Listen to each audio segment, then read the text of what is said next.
За гэмтрээс урьдчилан сэргийлэх ажлыг зохицуулах зөвлөлийн ажлын алба 2016 оны 9-р сард хэлцэн сайдын дэргэд дахин байгуулагдсан. Ингээд байгуулагдсан одоо ажлын алба байгуулагдсанаас хойш буюу одоо би энэ ажилд одоо ирснээс хойш үндсэндээ криминологчдын холбоотой миний анхны одоо үүсгэсэн яриа бол гэмтрийн цагаан номны тухай асуудал байсан. Тэгэхээр энэ криминологчдын холбоон би бас одоо юуны өмнө талархал илэрхийлэх хэрэгтэй болов уу гэж бодож байгаа. Ягаад тэгэхээр одоо дэлхийн улс орнуудад гэмтрэгтэй тэмцэх ажлаа ямар одоо шинжлэх ухааны үндэслэлтэй судалгаанд суурилсан энэ одоо байна гэдэг маань одоо чухам яг юу хэлээд байгаа талаар л одоо хамгийн түрүүн одоо хүмүүст ойлгуулах одоо анхны ойлголт өгөх энэ ажил бол ерөөсөө л энэ цагаан ном буюу одоо цагаан ном гэж одоо бидний нэрлээд байгаа энэ одоо судалгааны суурь судалгааны ажил байгаа. Тэгэхээр яг одоо би яг адилхан бодож байгаа гэдэг шиг Оюнболт прокурор, Эрдэнэт прокурор хоёр үндсэндээ бас яг миний ярих гэжсэн зүйлийн агуулгыг хэлж эхлэв.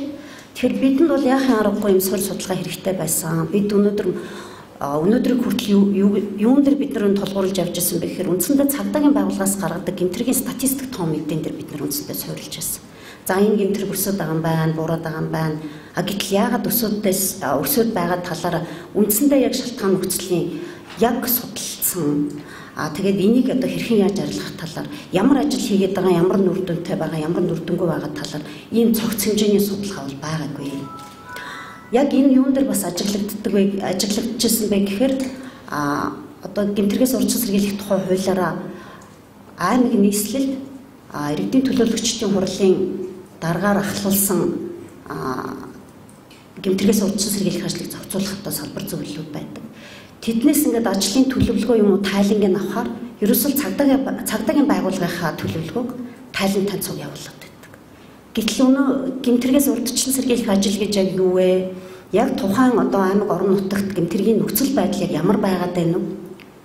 Ямар ажил хийгээд байна? Үнэхээр тэр гэмтрэгээс урьдчилан сэргийлэх зардлаа оновчтой одоо тэр төсвөө зардалд одоо зарцуулах ёстой тэр төсвийн мөнгийг оновчтой зарцуулаад байна уугүй юу?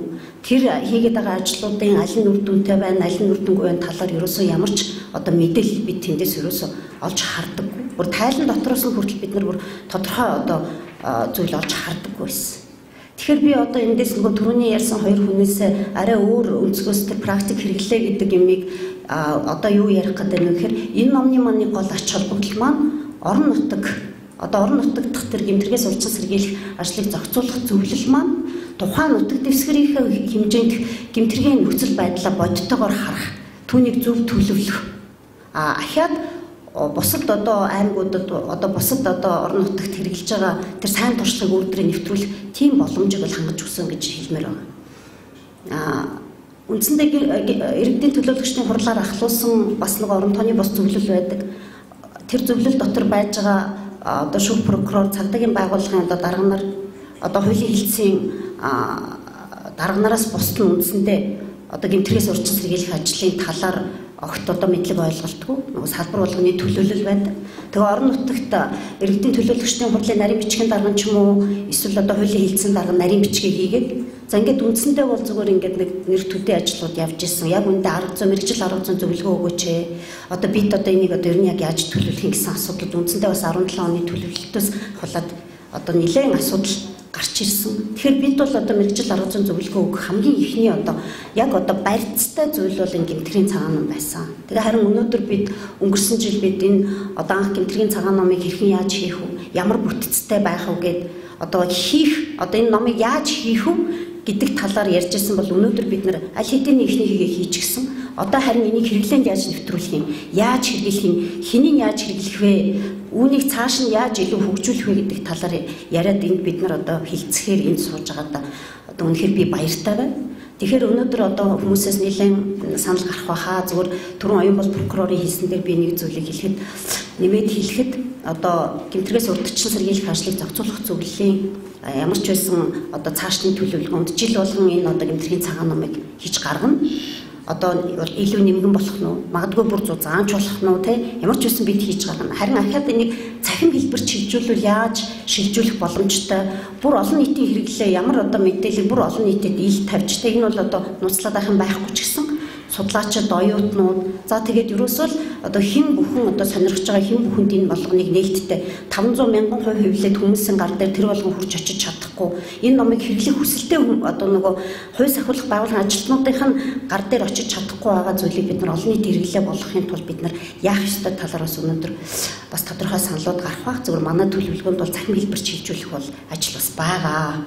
Яг тэгэхээр энийг одоо бид хэрэглээ нэвтрүүлэхийн тулд олон хүн энийг ашиглах гэмтрэгээс урдчлан сэргийлэх ажил илүү үр дүнтэй болохын тулд бид юуны төрөл олонний хүртэл болох чухал.